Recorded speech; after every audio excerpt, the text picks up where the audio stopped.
Rubio. And he's back on the main stage. Back on the main stage. Now, you would have thought that Chris Christie is done. You would have thought with Bridgegate, done. He falls off the main stage into the kiddie table. He somehow comes back just in time, but just in time to hurt. Yes, but just in time to hurt Rubio. Rubio needs this moment to shine on national security. He needs to be able to say, look, I'm your guy. You've got now Chris Christie back from the dead to step on him with national security, and he's also got a ground game in New Hampshire. Rubio's got a problem. Because if he loses, and he will lose in Iowa, and he cannot perform well in New Hampshire because of Christie, where does this guy go? So he's got to win. He's got to. But he also, against Hillary Clinton, by the way, he matches up the best against Hillary Clinton. Well, that's why. Well, look, Democrats are terrified of Rubio. But my point is that Rubio must have been very happy to see Chris Christie fall off the main stage. He must be very sad to see him crawl back on. Chris Christie only causes problems for Rubio. No, the problem is causes problems for Kasich and for Jeb Bush. But they're gone. All of them, they're gone. all of them are eating out of the same bowl in New Hampshire, and I think at some point you're going to see some Republicans call for some unity if we start seeing that Trump approved by the You still have the dynamic of the outsiders here. That's what the real message is, I think. Donald Trump and Ted Cruz is by no means. You know, the brilliance of this man is that he somehow got the whole world saying outsiders and insiders. Not extremists, which is what your guy is, versus moderates, but outsiders and insiders. And we've all fallen into that. Trump is not an outsider. He's a billionaire. He's a billionaire. He's an extremist. He's a demagogue. And they say, Obama's terrible because he won't say Islamic radicalism, whatever. We're terrible because we won't call a demagogue a demagogue. Your guy's a demagogue. Trump was a member of the establishment. Barack Obama's a demagogue.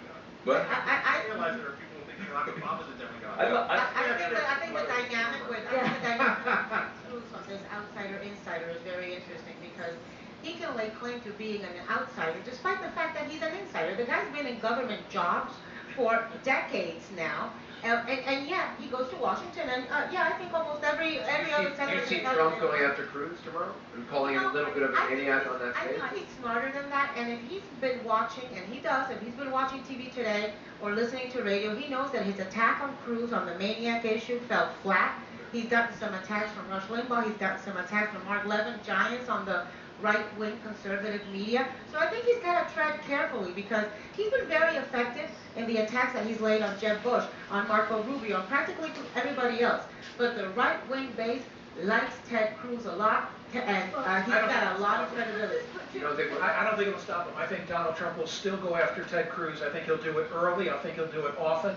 And I think that Cruz will not respond in kind. He'll have a one-liner up his sleeve and be dismissive of Trump. But you know, Cruz has real support, to Mike's point. Cruz has real support among Tea Party voters, evangelicals, libertarians. And even among those who support Carson, say their second choice would be Cruz. In Iowa, if you look at people's first and second choice, Cruz has 51%. Okay, so very, very important in Iowa. So if Trump attacks Cruz frontally, he stands to kind of lose. Which is, I don't matter. I mean, it didn't matter for Huckabee, it didn't matter for Santorum. Well, you know what? it does. I think that the debate itself doesn't play into Trump's game plan. He understands he can take a half a step back, and he's going to be fine. He'll do his bit on social media.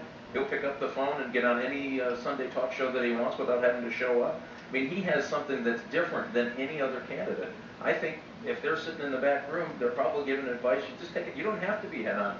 Have a good couple of one-liners. Part of the reason why Iowa didn't matter for Huckabee is because Huckabee had no money after Iowa. I would argue that Iowa did matter for Santorum. This is a guy who had practically nothing going for it and lasted till the very end. Ended up being the guy going one-on-one with Mitt Romney. Cruz being able to win in Iowa is massive. It's a game changer. It does. He goes from being somebody who was kind of down there in the kiddie league. Now you got a lot of people saying he might be the presumptive winner because he is.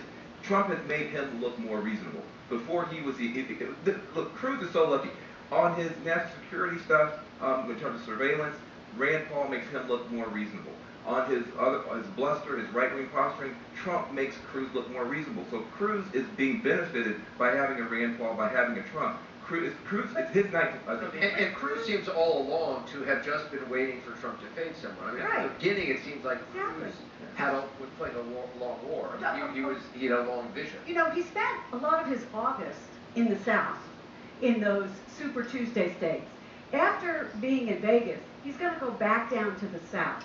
He has an organization throughout the South. So in a way, while he's Obama 3.0 with technology, he's also running an old-fashioned campaign. So